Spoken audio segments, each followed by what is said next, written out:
नमस्कार दोस्तों, आपके अपने YouTube channel new thinking education में आपका स्वागत है। आइए देखिए क्लास 10th का NCERT book exercise 1.1 question number 3 आज हम आपको बताने जा रहे हैं। देखिए किस तरह से इसको बताते हैं।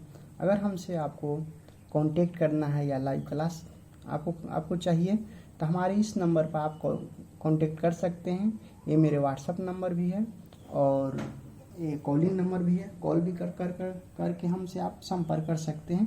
देखिए आज क्वेश्चन नंबर 3, इसके पिछले वाला वीडियो में आपको हम बता चुके थे 1.1 का पूरा क्वेश्चन बता चुके हैं और 1.2 का भी 1 से 2 तक बता चुके हैं। अभी हम बता रहे हैं क्वेश्चन नंबर 3। देखिए क्वेश्चन नंबर 3 में क्या कहता है, अभाज्य गुणनखंड यानी कि प्राइम फैक्टर है ना, विधि द्वारा निम्नलिखित पूर्णांकों के एलसीएम और एचसीएफ ज्ञात करें। तो देखिए 1 का क्या दिया हुआ है, 12 दिया हुआ है, फिर कितना दिया हुआ है, 15 दिया हुआ है और फिर कितना दिया हुआ है, 21 दिया हुआ है। इतना दिया हुआ है। इसको देखिए कैसे इसको सॉल्व करते हैं। 12 का और 15 का और फिर कितना का, 21 का। तो 12 का कितना हो जाएगा, 2 इंटू 2 इंटू 3, ऐसा कितना हो जाएगा 3 इंटू 5। हाँ इतना, इसको कितना हो जाएगा 3 इंटू 7। तो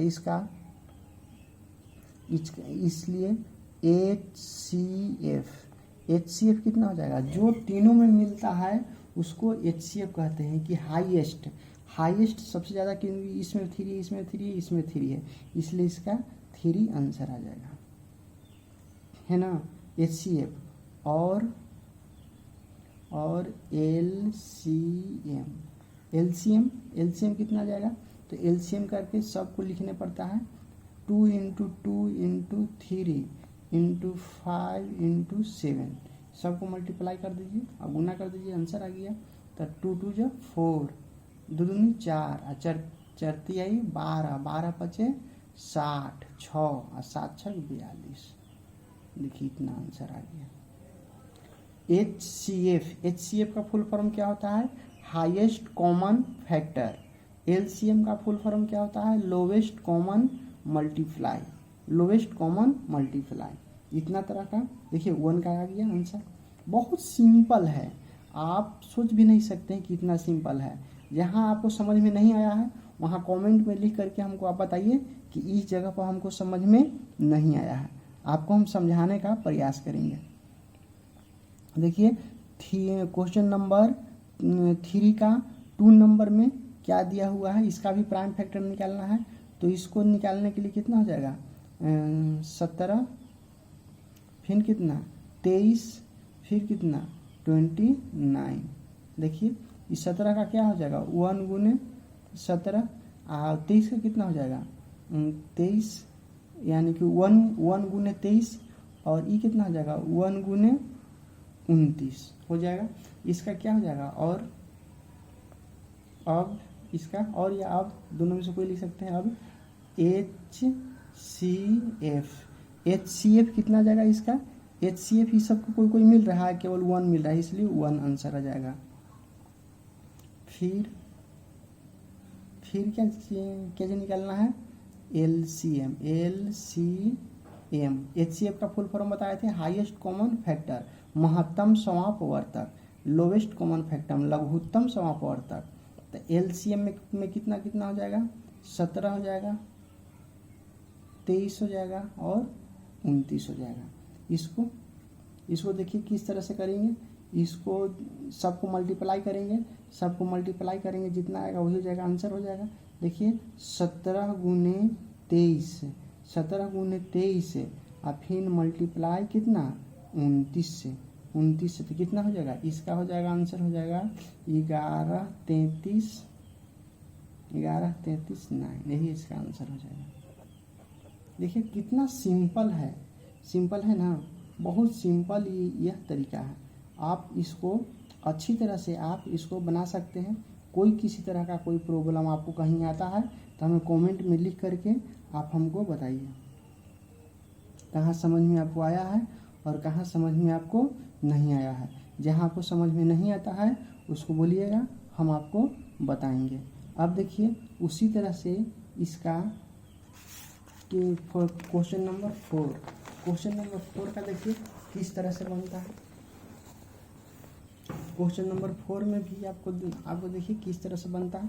ये भी बहुत सिंपल है, बहुत सिंपल और सरल तरीका है। देखिए किस तरह से होता है क्वेश्चन नंबर 4 का।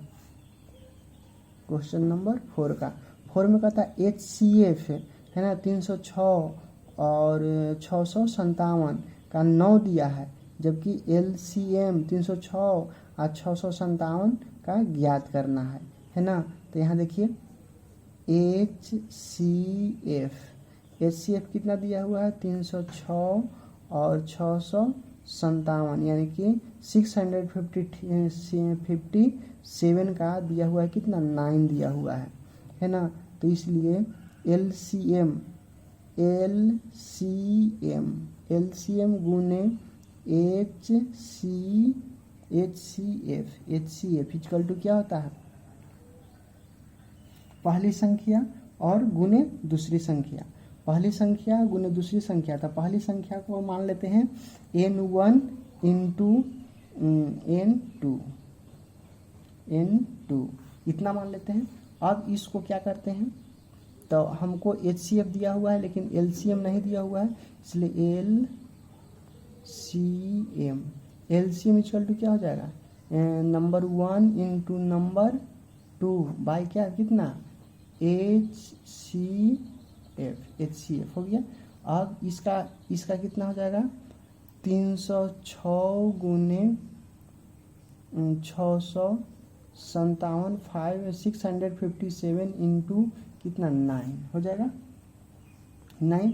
इसको काट दीजिए और काटिएगा तो कितना जाएगा, बहुत सिंपल तरीका जाएगा। इसको 3 से काटिए, इसको 3 से काटेंगे, 3 से काटेंगे तो कितना जाएगा 3 है, इसको 3 से काटेंगे तो कितना इतना 2 और ई 3 से कट जाएगा, 3 से ई कट जाएगा, 3 तिया ई 9 1 और 3 चौका 12 34 यानी कि हो जाएगा 34 गुने 657। 34 गुने 657 को गुना कीजिएगा तो कितना जाएगा 22 33 8, यही हो जाएगा आपका आंसर। देखिए किस तरह किया गया, बहुत इजी तरीका है। अब देखिए क्वेश्चन नंबर 5 का। क्वेश्चन नंबर 5 का देखिए कि क्या कहता है, जांच कीजिए कि क्या किसी प्राकृतिक संख्या n के लिए संख्या n 6n अंक 0 पर समाप्त हो सकती है ना। तो यही कहता है तो 6n का अभाज्य गुणनखंड कितना हो गया। देखिए इसको बनाइए, इसका क्या कहता है 6n, यही ना कहता है 6n। तो 6n का अभाज्य गुणनखंड कहता है, तो 6n का अभाज्य गुणनखंड कितना हो जाएगा 6n का प्राइम फैक्टर। अभाज्य गुणनखंड को इंग्लिश में कहते हैं प्राइम फैक्टर। अभाज्य गुणनखंड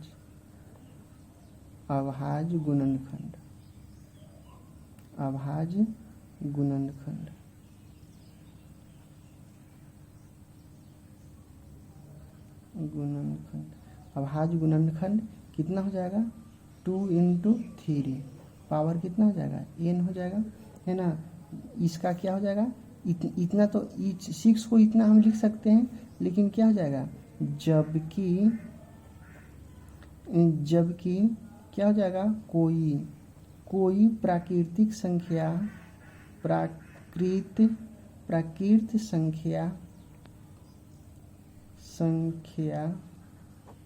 संख्या जो क्या दिखाता है शून्य, जो शून्य पर समाप्त होती है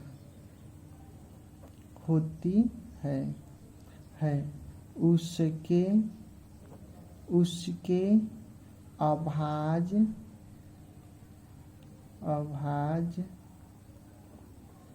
अभाज्य गुणनखंड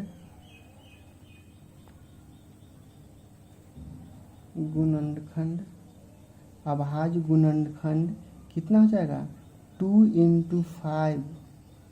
× 5 के पावर n के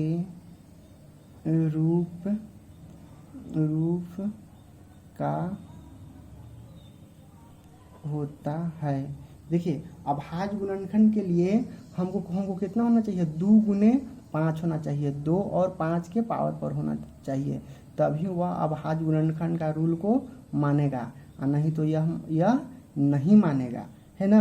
तो यह ही कहता है क्या, जांच कीजिए कि क्या किसी प्राकृतिक संख्या n के लिए संख्या 6n अंक 0 पर समाप्त हो सकती है। तो यह क्या हो सकती है, नहीं हो सकती है। उसको 0 पर समाप्त होने के लिए इसका गुणनखंड कितना आना चाहिए 2 और 5 आना चाहिए, जबकि 2 और 5 नहीं है, कितना है 2 और 3 है। इसलिए इसका यहाँ लिखेंगे अतः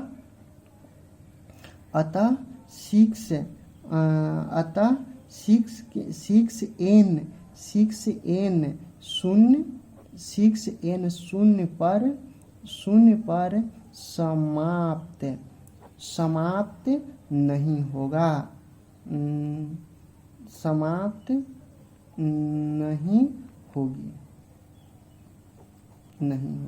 यही इसका होगी, यही इसको लिखना है। क्या कहता है 6n का अभाज्य गुणनखंड 2 × 6 होगा, n दिया हुआ है, इसका तो अभाज्य गुणनखंड 2 × 6 ही होगा। लेकिन हमारा रूल क्या कहता है, जबकि कोई प्राकृतिक संख्या जो शून्य पर समाप्त होती है उसके अभाज्य गुणनखंड कितना होना चाहिए 2 × 5 जरूर आना चाहिए, कि पावर n होना चाहिए, n के रूप का होता है। इसलिए यह नहीं हुआ है, इसलिए 6n शून्य पर समाप्त नहीं होगी, इसका यही कहता है। अब देखिए 6 नंबर का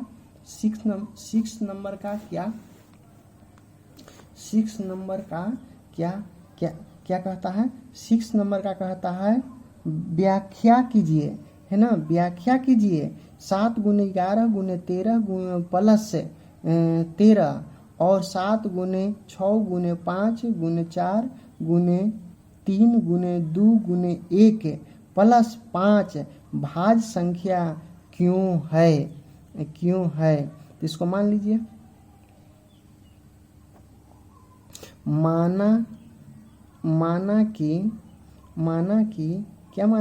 माना कि a इक्वल टू 7 × 11 × 13 प्लस 13 इतना दिया हुआ है, वो क्वेश्चन में ही दिया हुआ है ना, a बराबर इतना हम माने, लेकिन ये दिया हुआ है। अब इसको हम क्या करेंगे, इसको हम ऐसे कर सकते हैं, देखिए तो 13 से 7 × 11 × प्लस 13 ऐसे करके तो इसको लिख सकते हैं। सॉरी, ये ऐसे नहीं, ये 13 हम कॉमन ले लेंगे तो कितना हो जाएगा 7 × 11 प्लस 1, ऐसे हो सकता है, क्योंकि 13 है तो 13 इसमें से कॉमन ले लिया क्या, तो कितना बचेगा 1 है ना, बचेगा इतना हो जाएगा।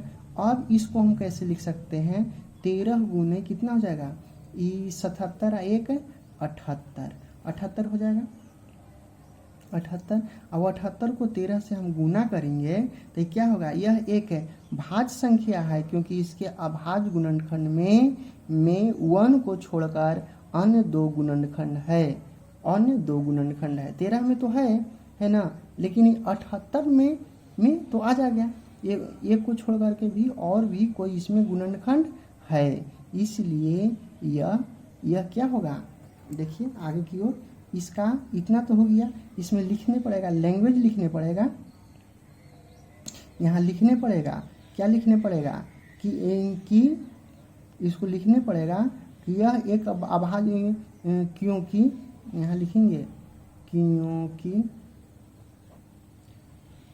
क्योंकि इसके अभाज्य अभाज्य गुणनखंड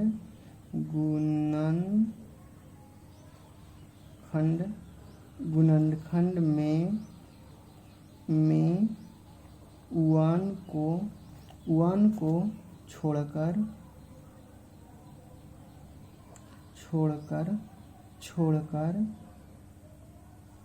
अन्य दो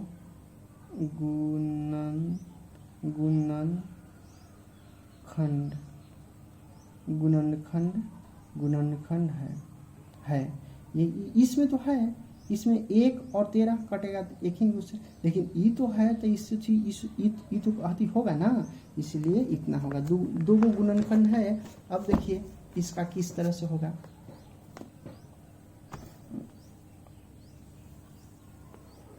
इसको किस तरह से होगा, देखिए इसका हो जाएगा हमारा अपना,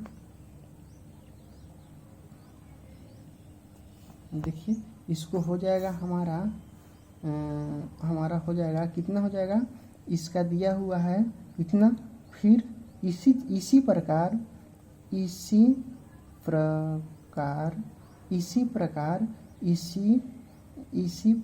इसको मानेंगे, फिर लिखेंगे माना कि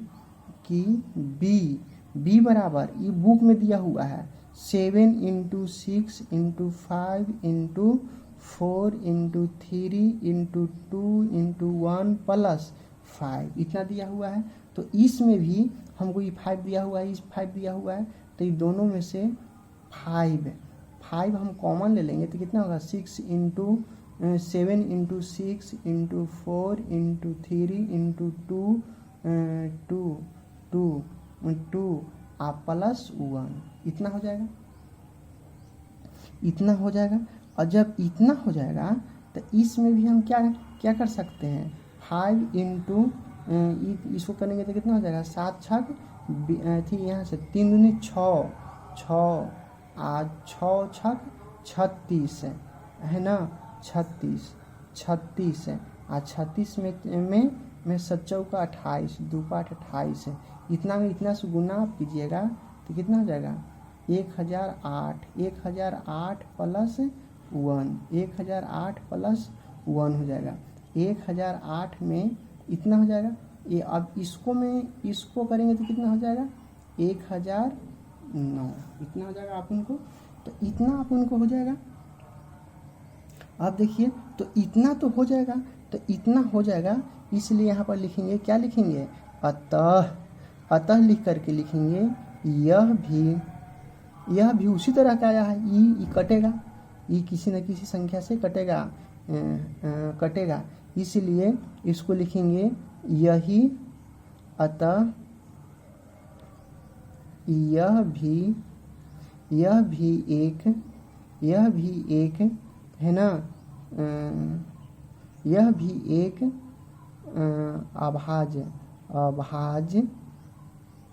अभाज्य गुणनखंड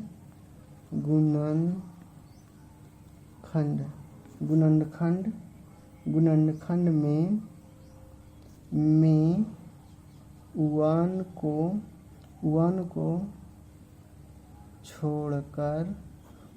को छोड़कर अन्य दो गुणनखंड है।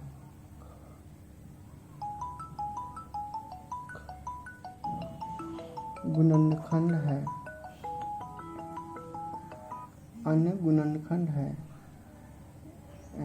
तो देखिए किस तरह से होता है, अन्य गुणनखंड है, यही हो गया, इसी चीज को हमको प्रूफ करना था, आई हो गया, बहुत सिंपल तरीका से हो गया।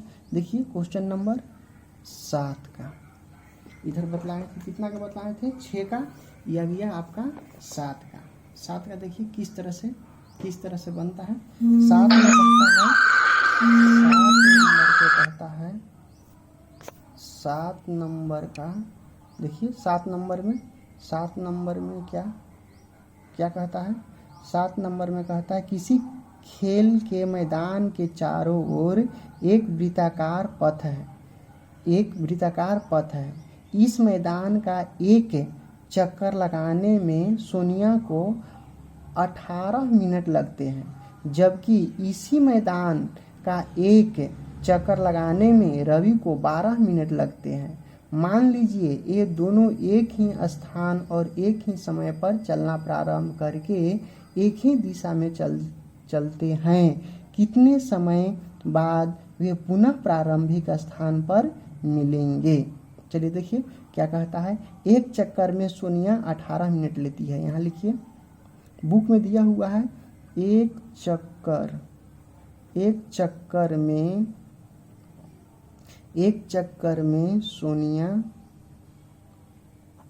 सोनिया 18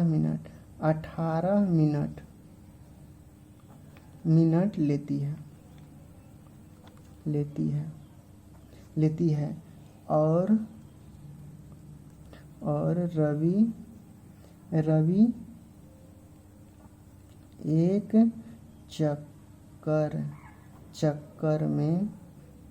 एक चक्कर में 12 मिनट लगाता है। 12 मिनट लगाता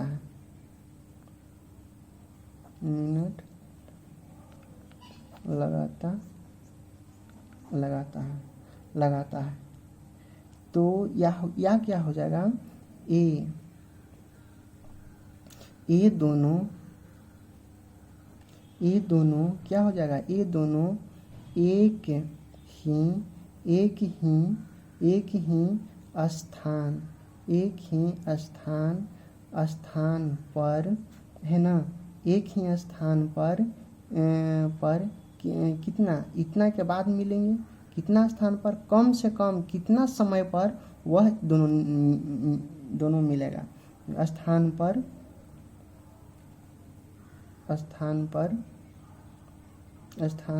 ये दोनों एक ही स्थान पर मिलेगा। ये देखिए कितना है 18 है और कितना है 18 और कितना 12। इसको सबको गुणनखंड निकालिए तो 2 गुने 3 गुने 3 और इसका कितना 2 गुने 2 गुने 3 इतना। इन दोनों का एलसीएम निकालेंगे तो कितना हो जाएगा,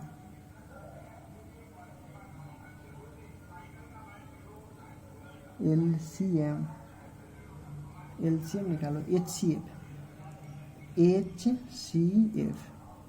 एचसीएफ निकालेंगे तो कितना आ जाएगा, ये 2 मिल गया और 3 मिल गया, 2 और 3 मिल गया तो यानी कि कितना गया 6 मिल गया है ना। दोनों को मिलाएं तो कितना मिल गया 6 है। और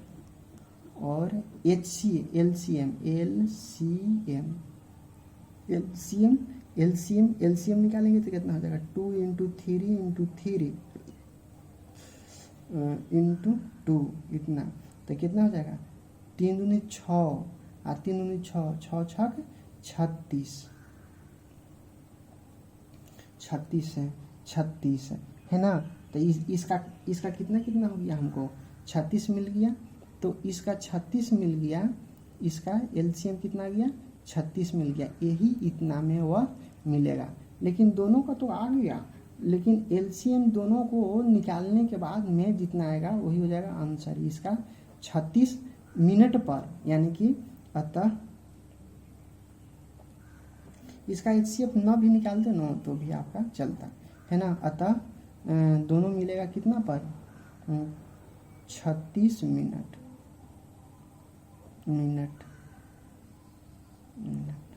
है ना। 36 मिनट में वह दोनों आपस में वह मिल जाएगा है ना। या इसको ऐसे भी निकाल सकते हैं। अगर एचसीएफ निकल गया आप एलसीएम निकाल देंगे, और एचसीएफ और एलसीएम जब निकल गया तो एचसीएफ से दोनों में एलसीएम को अथी कर देंगे तो निकल जाएगा। चाहे तो ऐसे भी इसको निकाल सकते हैं, इसमें कोई प्रॉब्लम नहीं है। आ गया, देखिए कितना नंबर का बन गया हमारा, अपन को 7 नंबर का 7 नंबर तक मिल गया। यह चैप्टर खत्म हो गया। 1.2 का चैप्टर खत्म हो गया। देखिए जो समझ में आपको नहीं आया है उसको देखिए और जो समझ में नहीं आया उसको कमेंट लिख करके बताइए। अगर अच्छा लगता है तो आपकी मर्जी, हमारा चैनल को सब्सक्राइब कर दीजिए। और सबसे पहले वीडियो और अगला वीडियो आप पाना चाहते हैं तो बेल आइकन को ऑल पर क्लिक कर दीजिए और इसको पर कमेंट में लिख दीजिए गुड। अगर खराब लगता है तो बैड लिख दीजिए, अच्छा लगता है तो गुड लिख दीजिए, है ना। बस आज भर इतना ही। Okay, bye bye, take care, all the best.